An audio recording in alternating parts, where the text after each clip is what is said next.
A promissory note is a promissory note, and a bill of exchange is a bill of exchange. A promissory note cannot become a bill of exchange, and a bill of exchange can never be called a promissory note. It's very clear, two different instruments. In promissory note, the maker makes an unconditional promise to pay an amount of money to the payee, while in a bill of exchange, the drawer unconditionally orders the drawee to pay the payee an amount of money. Okay, so a bill of exchange can never be converted or can never be taken as a promissory note, isn't it? But there is one case, if they are not three, or let it be called three circumstances in which a bill of exchange can be considered by law permits, law authorizes a payee or a holder, you see, to treat a bill of exchange as a promissory note. How? It's surprising. Okay, let me give you an example. Just suppose that Sir Shaukat Hayat is a drawer. He has bought from Zamzam Ali her laptop. So, you see, Shaukat Hayat has got no money with him, but he has got a friend of him or a brother of him or an agent of him in Rawalpindi. So what he does, he uh, uh, he draws a bill of exchange in favor of Zamzam Ali. That Zamzam Ali take this piece of paper to Mr. So and Mr. Kala Khan. He is my agent. He is my banker. He is my friend or brother. He will pay you. Zamzam Ali agrees. You see, voluntarily agrees to receive the money in not from the drawer Sir Shaukat Hayat, but from the drawee. She didn't look at the promissory note. She didn't look at the contents of. She's so careless that she didn't uh, had a look at the contents of this bill of exchange through which she is going to be paid the price of her laptop, which she has sold to Sir Shaukat Hayat for 40,000 rupees. Okay. When she got home, she was surprised to see that show the name of the drawer and the drawee is one and same. Sir Shaukat Hayat has unconditionally ordered Sir Shaukat Hayat to pay Zamzam Ali 40,000 rupees. You see the price of her laptop, which she has sold to Sir Shaukat Hayat. Is this not a very funny and clumsy situation? Number one. Number two, uh, she inquired about Kala Khan, whose name was mentioned as Doi. She contacted him on the telephone. Nobody knows Kala Khan. Kala Khan is not in existence. He is a fictitious person.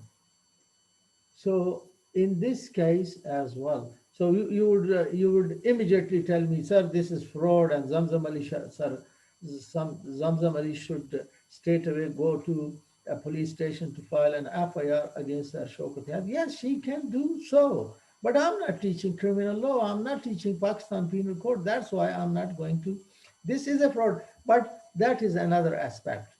We are talking about the aspect or effect of this situation where Zamzam Ali, after making a lot of inquiry, could not get to the drawee. Why? Because he was a fictitious person. And Sir Shaukat has written his name just to get rid of Zamzam Ali. Okay. Number three case is that she went to the drawee, Kala Khan. But she came to know that Kala Khan is uh, is a mad person. He is a kid of 16 years who is not competent to make a contract in all these three situations. So what should be done? Naturally, you see, Zamzam Ali would come back to Sir Shaukat Hayat, you see, and if Sir Shaukat Hayat refuses to pay her, she can file a suit for the recovery of the amount, the price of the laptop, okay? But the law gives her an option, you see, a discretion.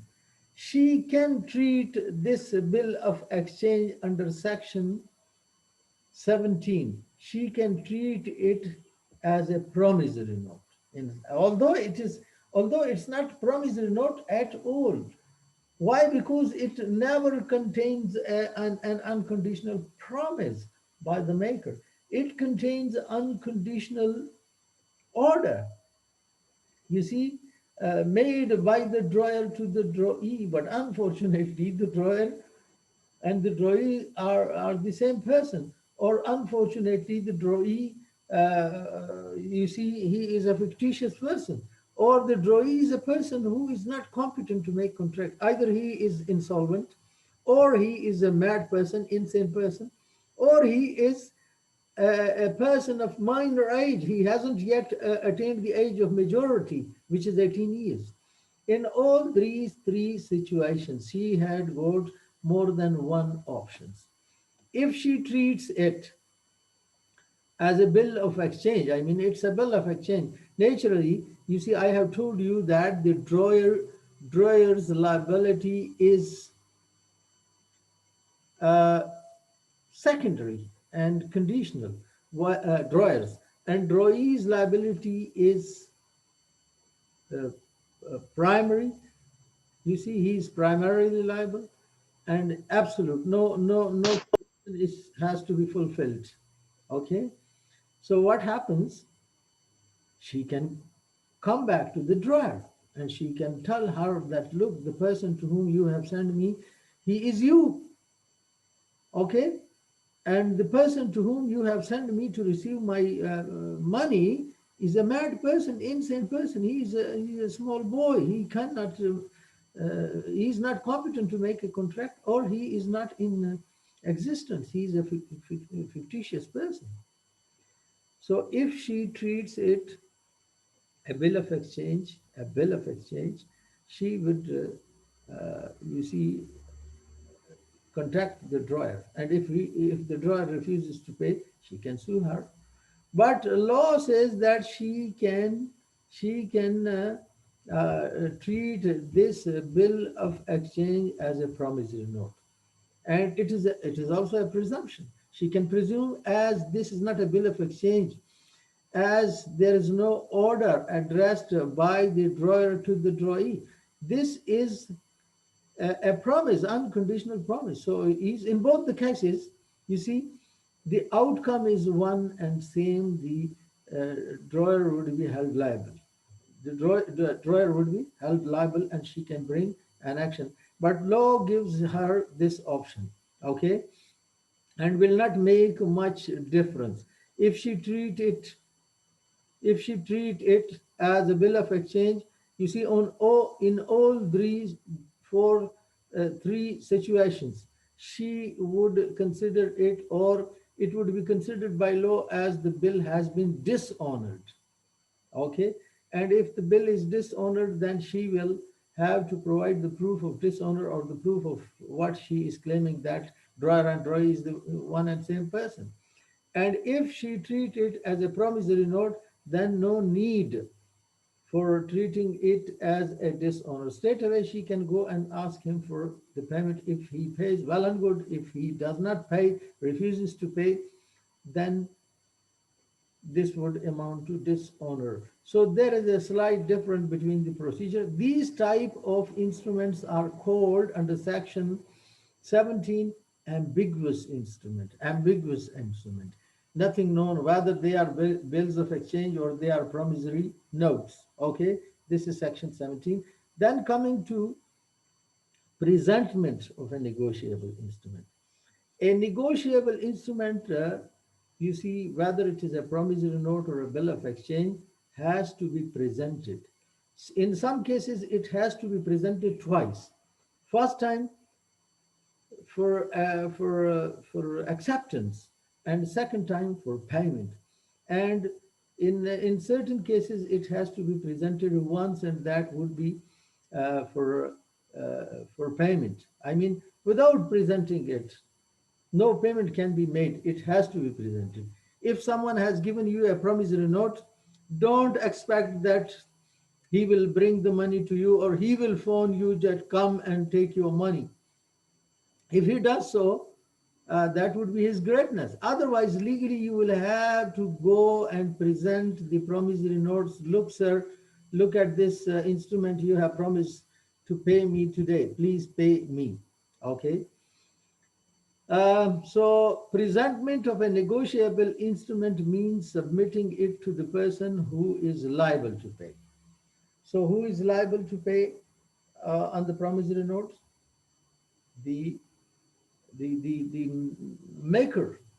The maker is liable to pay. And who is liable to pay? Uh, you see, a, a, a negotiable, sorry, a bill of exchange. Who is liable to pay a bill of exchange? Drawer and drawee both.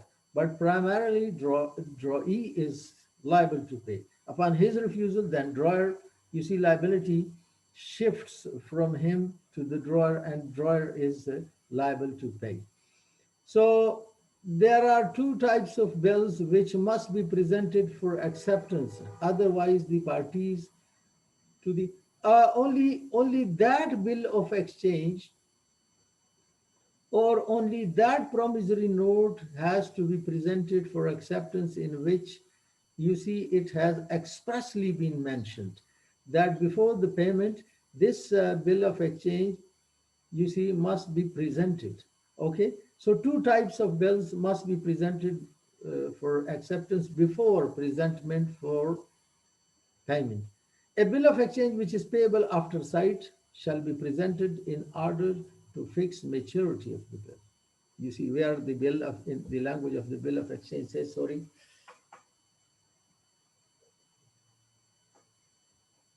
where the language of the bill of exchange says pay few days after sight, or pay after sight.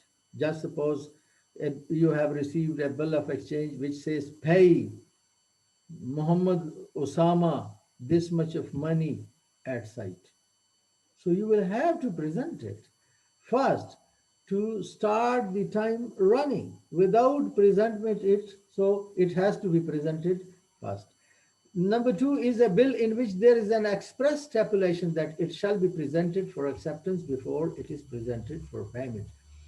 Uh, a bill which is an instrument which is a demand is instrument which has to be paid on demand. You see, that has to be presented one, and that is for for payment. But the bill which is payable after sight, which says pay after sight, it has to be presented first for acceptance to the drawee, then for the payment. Okay, this is what is called this presentment is of two kinds. Section 61 talks about presentment for acceptance. Under what circumstances and which type of instruments, which types of bill of exchange, you see, must be presented for acceptance before they are presented for payment. A bill of exchange payable after sight must, if no time or place is specified therein for presentment, be presented to the drawee. Okay. In a bill of exchange which is payable after sight, which says pay after sight, okay, which simply says pay the bearer or pay Mr. So and so, then only one presentment, and that is presentment for payment. You see, but where it says pay at sight, pay at presentment, pay,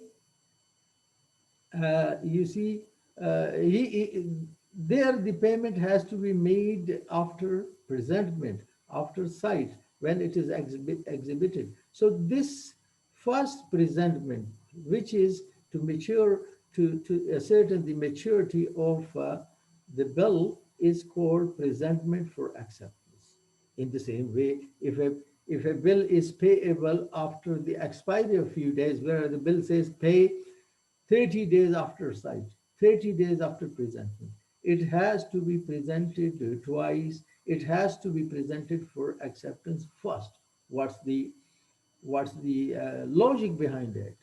You see, if the bill says 30 days after presentment, so this 30 days time would start running after the time when it would be presented for acceptance. So it has to be presented so that the maturity time is determined. That just suppose you got a bill of exchange today on 26th of November, and you were busy, you had no time to present it. You went to the drawee on 7th of December. So this 1 month period is not going to start from today when the bill was drawn. It would start from the time when you presented it for acceptance. So when you present it, he will look into it and he will either accept it, all right, come after 1 month and take your money, or he would say, I'm sorry, I don't have money for the drawer in my account. Or he may bluntly refuse to recognize the drawer. He may say that I don't know who has sent you. I don't know Mr. So and so who has sent you to me to receive this money. So this would be dishonor. Okay, uh, this is called presentment for acceptance. Acceptance of the bill, acceptance of the genuineness of the bill, acceptance for the purpose of letting the maturity time start running. Okay, this is 61. Section 62 talks about presentment for payment. So if a bill is compulsorily be presented for acceptance for the purpose of letting the time of maturity start running, you see, it has to be presented second time when it is you see, mature for payment. Okay, so a promissory note, you see, a bill of exchange, uh, promissory note, bill of exchange, and checks must be presented for payment to the maker, acceptor, or drawee thereof. In default of such payment, section 64. This is section 64. You see, bill has to be, whether it is payable on demand, you see, or it is payable, uh, you see, after expiry of some certain time, it has to be presented for payment. Why? Because if a promissory note, uh, a bill of exchange is not presented, then how would that be paid? You see, how would a drawee come to know that there is a gentleman who has a bill of exchange which is addressed to him? And how would, you see, the maker know that there is someone whom he has promised to pay money unless he comes and unless he presents? So whether it's a promissory note or a bill of exchange or check, it must be presented. Just suppose you have a check, okay? Namal has given you a check of your scholarship. It is lying at home. It is in your pocket. You never go to a bank. Would the manager telephone you that Hamza Javed come here and take your money? No, you will have to present it. And this presentment is known as, you see, presentment for payment. Okay, promissory notes under section 62, promissory notes must also be presented in one case where they are payable after sight, where the promissory note says, I hereby promise. Okay, so simply go and present it for payment. But where it says a promissory note payable at a certain period after sight, where the maker says that I hereby promise to pay this much of money to Mr. So and so 30 days after sight. It means that first a promissory note has to be presented to determine the time, where he says that I promise to pay this money 1 week after the sight. So the period of 1 week start running when it is shown to him, when it is presented for acceptance. This is section 4. If it is not presented, in that case, you see, the maker would not be liable to pay. and he would not be blamed for the default. Okay, where the language says promise to pay after sight, or 3 days after sight, or 1 month after sight, it has to be presented for acceptance first. This is about promissory note. Uh, or whether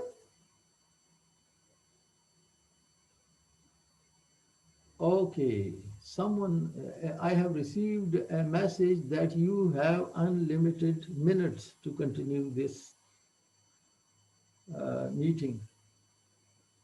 All right, that's good. I don't know how it happens. Anyways, okay. So whether this is presented for acceptance or it is presented for payment, in both the cases, the person, the party to whom a bill has been presented for acceptance, in case of bill of exchange, the party is the drawee, and in case of a promissory note, the party to whom it is presented for acceptance or payment is the maker. You see, if it is not accepted. You see, in the very first case, just the payee went to the drawee and he presented it so that the limitation period start running. You see, where the bill of exchange is payable few days after presentment. So first it has to be presented for acceptance, whether he accepts and he agrees to pay it. So either he would say, yes, okay, come after 1 month, because 1 month period is prescribed, is mentioned in the bill of exchange. So it would be accepted. But, and in case where a promissory note is payable after sight, it has to be presented for the acceptance of the maker. And if he says, okay, come tomorrow or come after 3 days, you see, I'll pay you. So this is acceptance. But if in the very first presentment, which is presentment for acceptance, you see the person liable, the maker or the drawee, he does not accept it. He says, I do not accept bill of exchange for some reason. Either I don't have funds for the drawer in my account, or I don't know him. He questions the genuineness of the instrument. That is called a dishonor. A dishonor. So a bill of exchange is said to be dishonored when the drawee refuses to accept its genuineness. And in the same way, a bill of exchange is also considered as dishonored in the case when the drawee refuses to accept it for payment to the holder. He says, I accept the bill. I'm talking about the presentment for acceptance. He says, I accept that I know the drawer, but unfortunately, I can't pay you. So, dishonor of a negotiable instrument of two kinds. You see, dishonor by non-acceptance, where in the very first presentment, which is presentment for acceptance, he refuses to accept. Okay, so he would be said to have dishonored by non-acceptance. And where in the first presentment he accepted the genuineness of the bill, but at the time of payment after the maturity, he refuses to pay.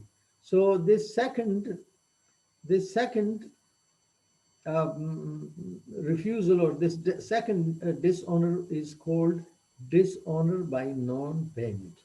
So what is dishonor by non-acceptance? Section 91 talks about that.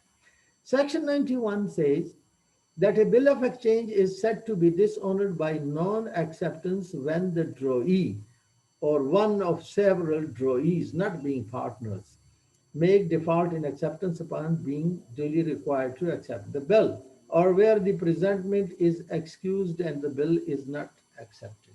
Okay, just suppose the drawee, when the bill is presented to him for acceptance, what's the purpose of bill? I have already told you, if it is payable after some period, after some days. You see, at the few days after sight, a few days after presentment. Then to determine the period of maturity of the bill, it has to be presented for acceptance. So if it is presented by the payee to the drawee, I should not say payee, by the holder, may not necessarily be a holder, a payee. He might be an endorsee to whom it has came in the form, in the result of its negotiation and transfer. Okay, so if he refuses, he says, I do not accept it. I do not have faith in its genuineness for any reason, whatever the reason may be. Law does not concern with the reason. If it is not accepted, he says, no, I can't pay you. You see, even if the maturity period passes, I can't pay you. So this dishonor is called dishonor by non-acceptance. So where a bill of exchange which is payable few days after presentment is not accepted. Normally, if a bill is payable, you see, after a few days after sight and few days after presentment, it has to be presented twice. First time for determining the period of maturity, second time for the payment. So if it has not been accepted, then there is no need to present it for payment.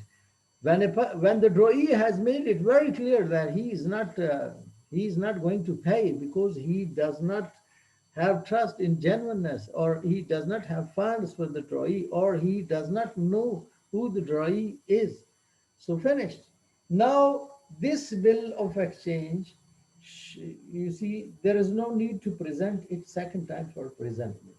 So where a bill is not accepted, the dishonor is called dishonor by non-acceptance. All right. Now, question arises here that if the bill has been accepted, that he said, all right, welcome. The bill says that pay 10 days after sight, 10 days after presentment.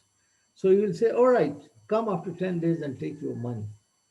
This is the bill is executed and parties are discharged. But where after 10 days you go, the holder goes for the money, he says, I can't pay for any reason. You see, there can be any reason for which he refuses to pay. So where he refuses to pay the bill, okay, then this refusal is a dishonor, and this dishonor is called dishonor by non-payment. Very simple. You see, where the bill is not accepted, the dishonor is dishonor by non-acceptance. Where the bill has been accepted first, but later at the time of payment, you see the drawee or the person liable on that instrument refuses to pay, the refusal would be called uh, it would be called dishonor by non-payment. Okay. So it's clear. Now coming to the issue that how would you prove how a dishonor would be proved? It's not very easy. It's not very, and particularly when the bill is a foreign bill and the drawer is a person who is abroad and the drawee is in Pakistan, how would it be proved?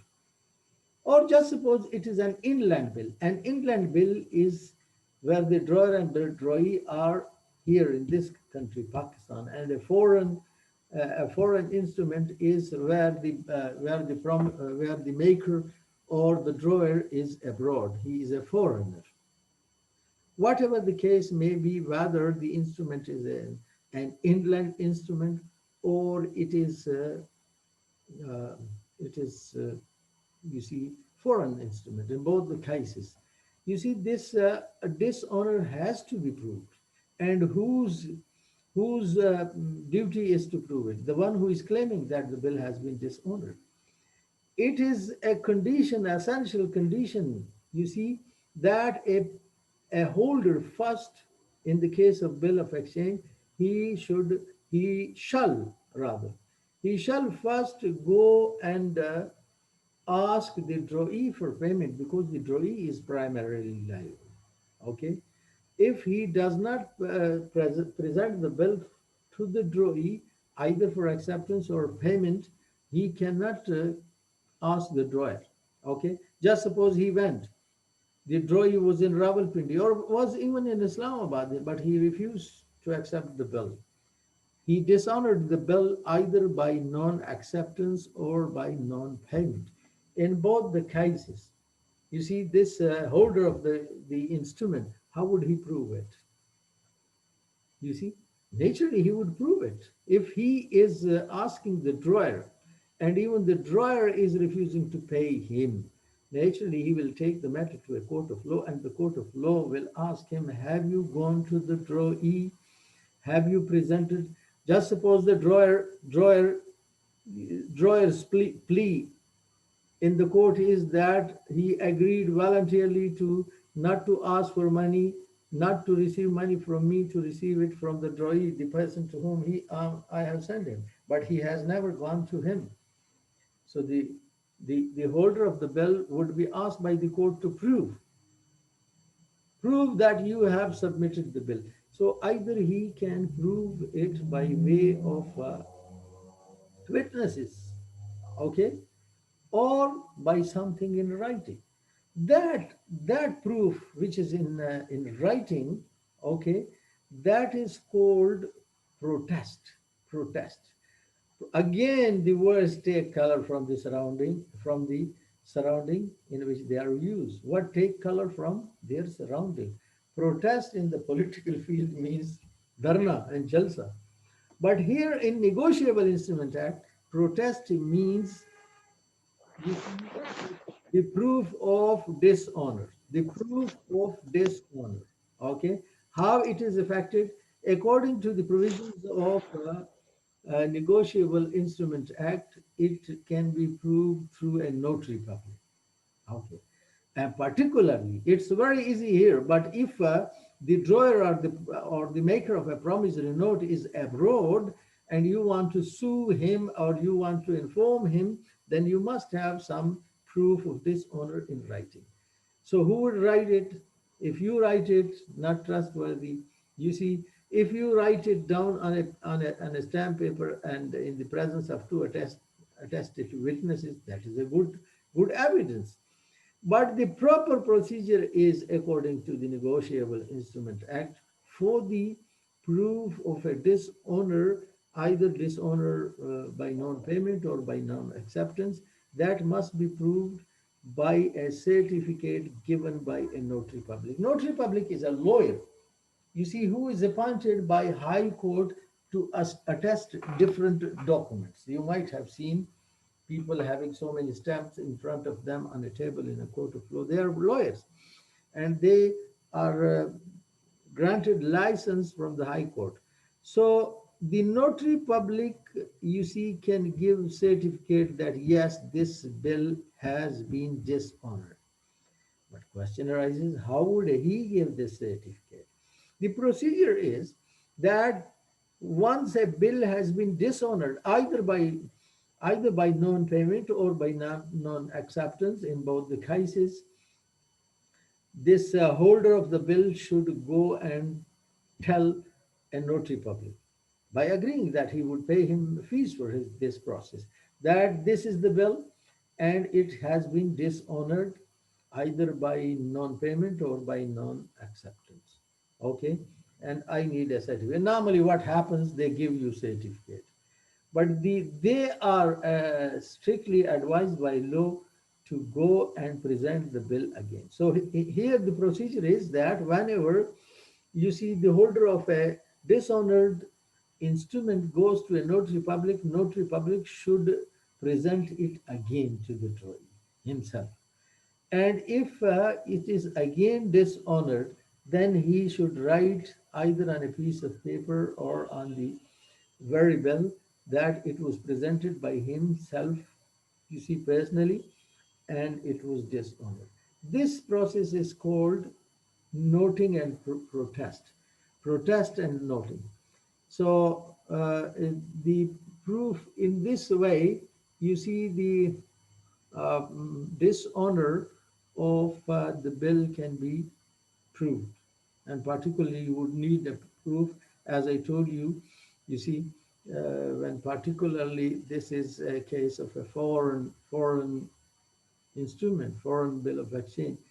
So I think this